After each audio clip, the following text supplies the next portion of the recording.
Hi there, this is Danger Canadian Content Productions. I'm the Moose. We're live from the Factory Gastropub in the Danforth, and we welcome Mike and Hardy from Anthems In Ashes. Thanks. Hey. Slight pause there, but it was definitely Anthems In Ashes coming out of it. Am I right in thinking you guys have been? How long have you guys actually been together? That's probably a better way of me putting it. About 3 years now. Yeah, can't remember exact date, but I think it's about 3 years. I think it's about 3 years. About 3 years, yeah. Okay. Because I was slightly jumping around a little bit. I wasn't sure if it was a year or longer than that, so I just wanted to make sure. But that's not long from a band point of view. I know these things fly by, Yeah. right? Doesn't seem like it's been that long. No, but we took a while to like get going. We took about like 9 months of being a band before we'd ever like played a show. Really? Yeah, like they were a band before they had me, and so Okay. they had a bunch of material. So I joined, and then I had a lot of catching up to do because I had a bunch of songs without lyrics. So that's kind of how that started. Right. Okay. Yeah, me and the other two guys, James and Rob, we had been playing in a band before Anthems In Ashes, and then when that ended, we kind of took a little bit of a break, but then decided, hey, we like playing together. Let's keep trying to write some new music and stuff like that. So like Harley was saying, we started to write some songs that we thought would be whatever that next project was going to be, and then we started looking for a singer. And when you came on board, it actually kind of helped shape our direction a little bit more, because we were kind of throwing, darts at a world map and what style we were going to do. Some of it was kind of like what we do now. Some of it was a little bit more alt rock. You had some like funk in there. Yeah, there was even some funk music, which is Nothing wrong with that. But no. I joined, and I was like, No, I don't think so. Yeah. And she said I remember you saying like, oh, I think I want to do the heavier direction a little bit more, and I'm twist my rubber arm. I love hard rock and heavy metal, so easy for me to write those kind of riffs. Well, it really came across. So obviously, where we saw you in Cherry Colas for the Queens of Noise piece put together by Matt Group here, and great venue, great guy, and I'll be honest, a great festival. I mean, everything just really came together for that. I mean, there were loads of really brilliant bands, throughout the, and it was days. I mean, it wasn't just a day it or was two. like 4 days, maybe. Yeah. 4 days. 3 or 4. So it worked. It worked really well. But obviously, there are people that stand out for us as well within that, as well as being just brilliant. And you were one of those. People. I mean, it just came one of the people or groups that we came across. Amazing. The heavier side of it is something I absolutely adored. I mean, that was just so. Everything rocked. I suppose that's the best way of putting it. at the same time, and when you're in Cherry Colas, it's very easy. I've put it this way. It's not often you just sort of put the camera down and then just stand and watch and go, oh yeah, I should be taking pictures here at this point, right? So that's good. it is good. It is good. It's not if you want to get pictures, No. but I did that last year and had to randomly shoot through the last 3 songs just to make sure we got anything at all. But that was really powerful. And sometimes you're right. It is, it's about having sort of not 3 seats at the table, but 4 seats at the table, and then everyone has their input into them, making that work. Be it, regardless of what that happens to be, but particularly with a band, at the end of the day, pushing that all together. Cherry Colas is one place. I know you played a couple of other places. You played Lee's, is that right? Yeah, and we play the Bovine a lot. Right. Yeah. Like probably once 5 a month. times, Yeah, probably. we play there all the We've time. been Yeah. there. I'm obviously not in the Bovine often enough. That's The the Yeah, you Velvet. should get there. Yeah, It's good. We played the Velvet before it changed ownerships and reopened. So that was like our first show actually ever. First show was at the Velvet. So it'd be nice to get back there again at some point, especially now that it's we renovated. We want to branch out and play other places too, because we got pretty comfy at the Bovine and Cherry Colas. So like we'll always say yes to those shows, but we want to start playing like Coalition and all the other places too. Yeah, I think Coalition would be good. Yeah. Coalition would be, and it's a slightly big. I'm going to sound really weird, but it's slightly bigger space as well in Coalition. Yeah, well everything's bigger Bovine. than Cherry Colas and the Bovine. That is also true. I'm always worried about hitting Haley with I my know. headstock of my guitar when It's we ever happened. play Cherry Colas. And then when we added Max to our live shows, like we went from having 3 people in the front to 4. So now Right. it's like I either have to like perform on the stage or like just like dodge guitars. But Yeah. It's probably rock and roll. Well, it is, but also you're right about the bigger venues. You know, looking at bigger venues on an ongoing basis is part and parcel of that. You know, so it's we did a lot of work last year with New Band Night in the Horseshoe on Tuesday. Oh yeah. I say, and we just tried. Some of the people we saw through there were just phenomenal, and some weren't. Yeah, to be perfectly honest, and sometimes that could be down to a lot of different. Doesn't mean we don't go back and watch them again. Yeah. You understand? But you know, we saw an awful lot of people come through that particular part. I actually just started working at the Horseshoe. Did you? Yeah, as a server. Really? Oh wow! I know. Excellent. I know. Oh god! So it's right. gonna be fun. But what I was going to say, yeah. Well, you'll see us drift through then at some point. Yeah, for sure. Almost inevitably.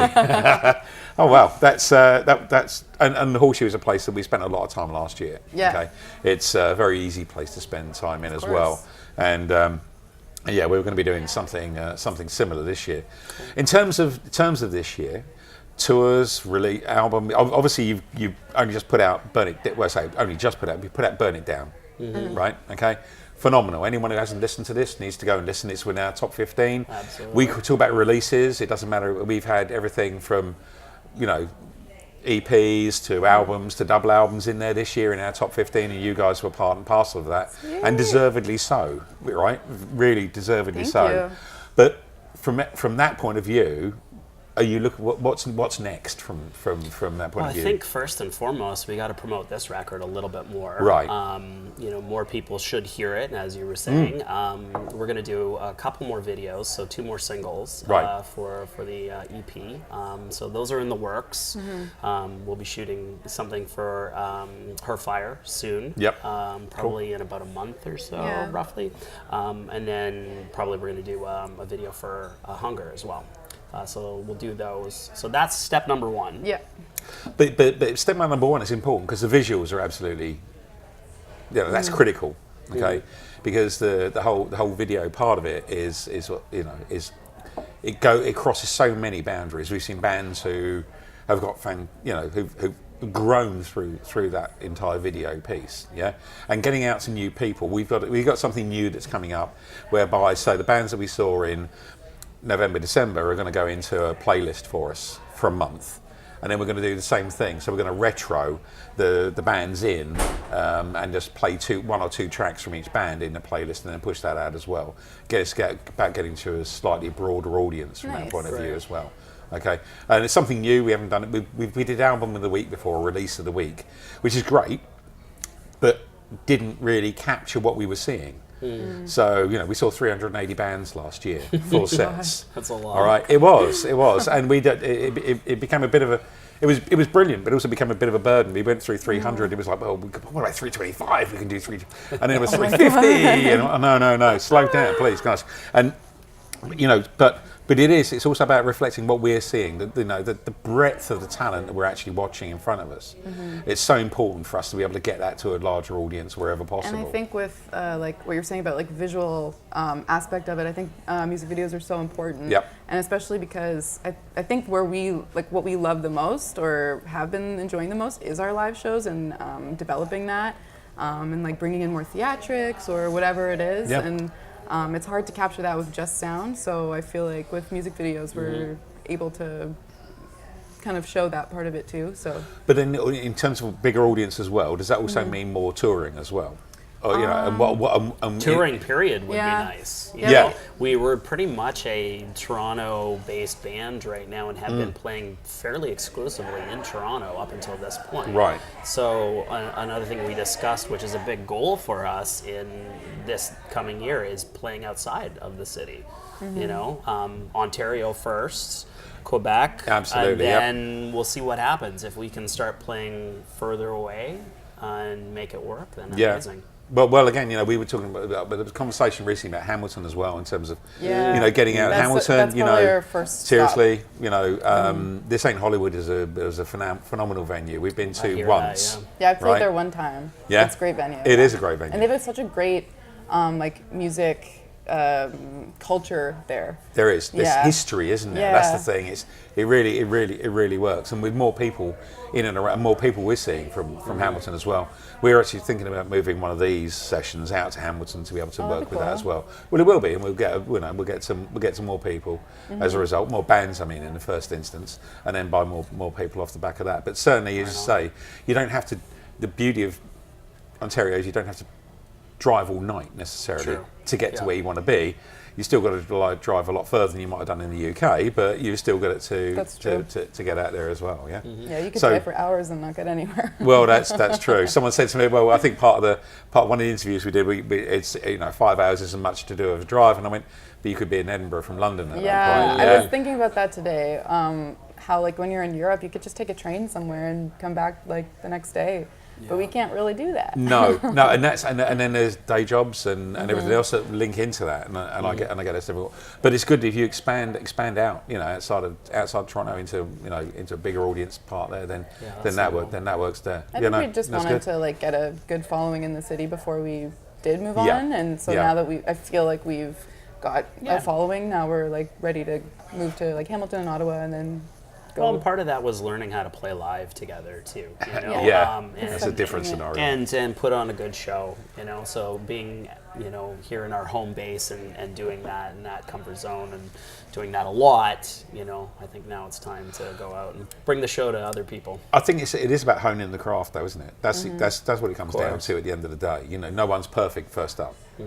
Yeah, or second, or sometimes third, or sometimes ever. But you've got to keep going at it to make it work. It definitely helps. Oh, we get better every time we play. Absolutely, and it's And I make less blown notes too. Yeah. Well, we're unbelievably critical of ourselves all the time. Oh, of course. No, we're just really critical of Mike. They're like, oh, there he's gone and done it again. But it is, getting it, as you say, consolidating crowds and then growing them, and also then having them transfer with you is a big piece. Particularly as it's sometimes it's difficult getting people to move from Queen East to Queen West and vice versa. That's true. Yeah. Okay. Yeah, it really is. Yeah, if they're going across like the Don Valley, people don't want to go across the bridge there. No, like, apparently there's a troll underneath and they don't like it, so that works we'll too. wait until you come play out in the East End. Yeah, you can do that. Or like if it needs to be like on the subway line, or else it's like people can't go. No, I get that completely. Well, what we're going to do, thank you for that part of it. We're going to move into the speed round of doom. So, on the basis that you may or may not have seen some of these before, let's see where we go. Oh no, we'll start with this one, I think. So, this is the space program to Mars, and it's only one way. So you get two choices here.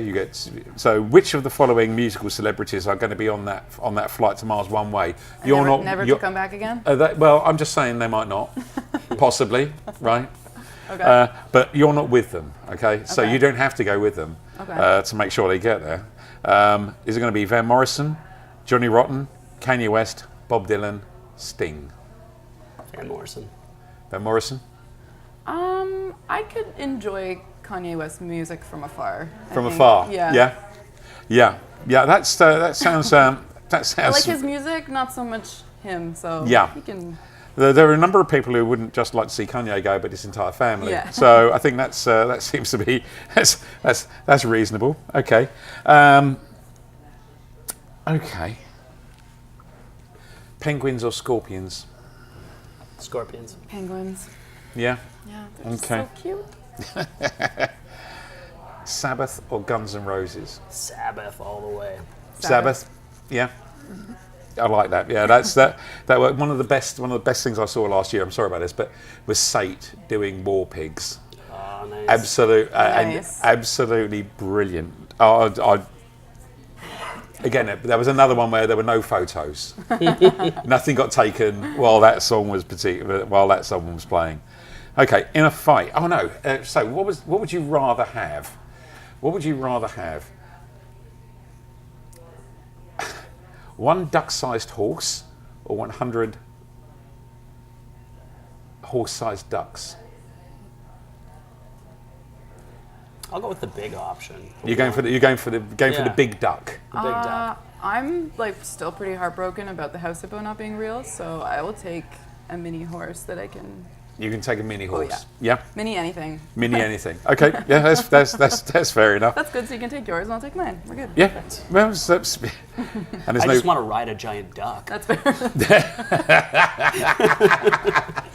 It would be, yeah.